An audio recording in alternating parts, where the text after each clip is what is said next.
आज सिविल प्रक्रिया संहिता पे हम लोग वार्तालाप करेंगे। सिविल प्रक्रिया संहिता पे वार्तालाप करने के लिए उसमें भिन्न भिन्न जो होने वाली समस्याएं हैं आने वाली, उनके विषय में आज हमसे जो चर्चा करने के लिए जो बिंदुओं पे जो आवश्यक प्रश्न करने के लिए हमारे बीच में उपस्थित है श्री धीरेंद्र सिंह जी हैं, ठाकुर धीरेंद्र सिंह जी, ठाकुर श्री लोकेंद्र सिंह जी, और आप हमारे शर्मा जी हैं। ये दोनों क्वेश्चन करेंगे, इनकी कुछ आवश्यक समस्याएं हैं और वो ऐसे बिंदु हैं जिनको लाभान्वित हमारे विद्वान अधिवक्ता बंधु, मेरे प्रशिक्षु अधिवक्ता बंधु एवं समस्त वादकारी लाभान्वित होंगे। इसी विषय पे आज चर्चा करेंगे। नमस्कार, मैं डॉक्टर लोकेश शर्मा, अधिवक्ता जिला एवं सत्र न्यायालय बुलंदशहर, पुनः अपेक्षा जाहिर करता हूं कि क्वेश्चन वाद संवाद पूरा किया जाए। सर, सिविल में वाद पक्ष योजित करते समय एक पक्ष में पक्षकारों को पार्टी बना सकते हैं। देखिए, सबसे मूल चीज़ है और मूल ही विषय पे आपने प्रश्नघात किया है। सबसे पहला प्रश्न है कि यदि हम कोई सिविल का सूट फाइल करते हैं, सिविल के बहुत सारे सूट हो सकते हैं, किसी भी प्रकार का कोई भी सूट है, टेम्परेरी इंजेक्शन सूट है, स्पेसिफिक रिलीफ एक्ट इत्यादि में है, डिक्लेरेशन का है, कोई भी है, तो उस सूट को जब हम फाइल करेंगे तो उसमें विषय उठता है, जो उत्पन्न होता है, जो भी प्रश्न किया है कि हम कौन कौन लोगों को आवश्यक पक्षकार बना सकते हैं, उसी विषय पे आज हम चर्चा करेंगे। तो आवश्यक पक्षकार जिनका हित उस भूमि में या उस सूट के सापेक्ष निहित हो, उसी को हम विशेषकर आवश्यक पक्षकार हमें बनाना चाहिए। और मेरा जहां तक मानना है, मैं अपने समस्त विद्वान अधिवक्ता बंधुओं से भी, जो सीनियर्स अधिवक्ता बंधु हैं, विद्वान अधिवक्ता बंधु हैं, और सीखने के लिहाज से एक प्रशिक्षु अधिवक्ता बंधुओं से भी यही निवेदन करूंगा, गुजारिश करूंगा कि जो भी लोग सिविल का सूट फाइल करें वो केवल और केवल आवश्यक पक्षकार उन्हीं लोगों को बनाएं जिनका उस विषय में हित निहित है। हित जिनका निहित नहीं है उनको पक्षकार नहीं बनाया जाना चाहिए, वरना आगामी समय में जो एक समस्याएं, जो त्रुटियां विशाल रूप लेकर के प्रकट होती है। कभी कभी कुछ मुकदमे ऐसे आते हैं कि जिसमें हमको आवश्यकता थी ही नहीं और वो आवश्यक पक्षकार हमने बना लिया।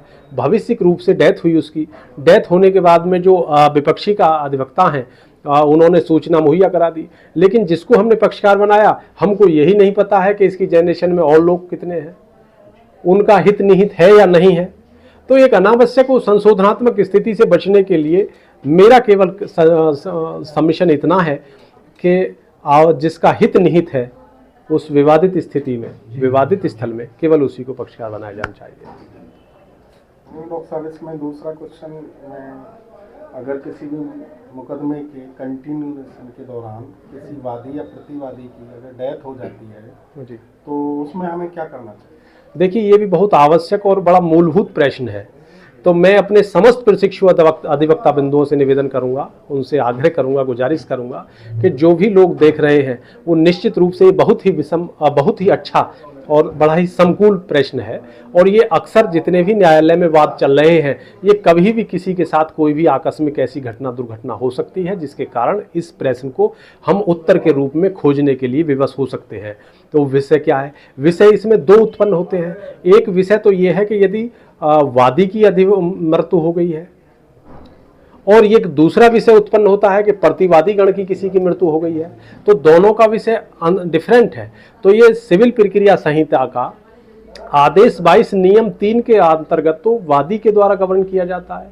यदि वादी की मृत्यु हो जाए तो आदेश 22 नियम 3 में ऐसा प्रोविजन है कि एक प्रार्थना पत्र विद शपथ पत्र दाखिल करेंगे माननीय न्यायालय में कि वादी की मृत्यु दिनांक इतने, मृत्यु प्रमाण पत्र की प्रतिलिपि दाखिल करेंगे कि मृत्यु हो गई है, और इन्होंने अपनी विनह पर अपने वारिस 1/1 फलाना, 1/2 1 फलाना, 1/3 इतने जितने भी उनके वारिस हैं उनको क्रमबद्ध तरीके से 1/1, 1/2, 1/3, 1/4 में उल्लिखित करेंगे, और उल्लिखित करते हुए उसे माननीय न्यायालय में संशोधन के लिए प्रार्थना पत्र प्रस्तुत करेंगे, और उसमें ऑनरेबल कोर्ट का निर्णय होगा, संशोधन का आपको अधिकार मिलेगा।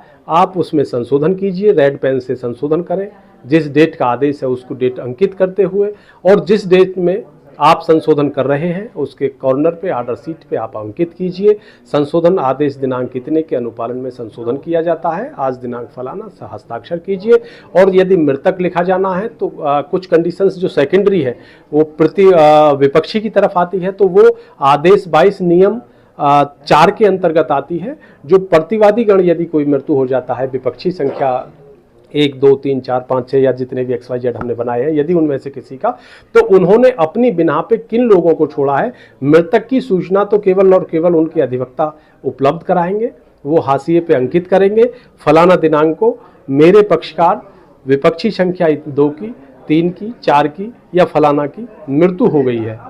तो जो सूचना अंकित हुई है उसी सूचना के आधार पर मैक्सिमम समय मेरे विचार से 60 डेज होता है इसका, तो 60 डेज से पहले हम संशोधन प्रार्थना पत्र आदेश 22 नियम 4 में संस्थित करेंगे। प्रक्रिया वही होगी जो हम लोगों ने मूलतः दाखिल किया था, और उसमें फिर किसका हित निहित है उसके वारिस का, हम उसको प्रार्थना पत्र के माध्यम से एक नया उसका वारिस कायम कराने के लिए, अपना पक्षकार बनाने के लिए उसकी प्रक्रिया हम अमल में लेकर आएंगे। ये बहुत धन्यवाद।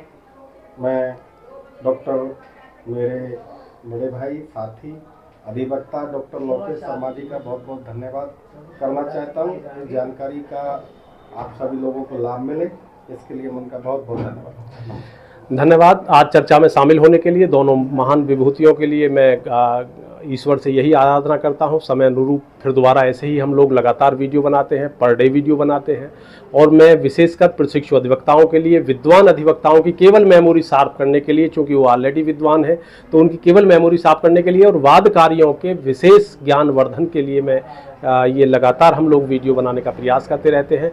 तो एक अक्षुण ऐसी हम लोगों की पहल है, इसमें हम लगातार आप लोगों का सबका सहयोग लेते रहेंगे, सहयोग मिलता रहेगा।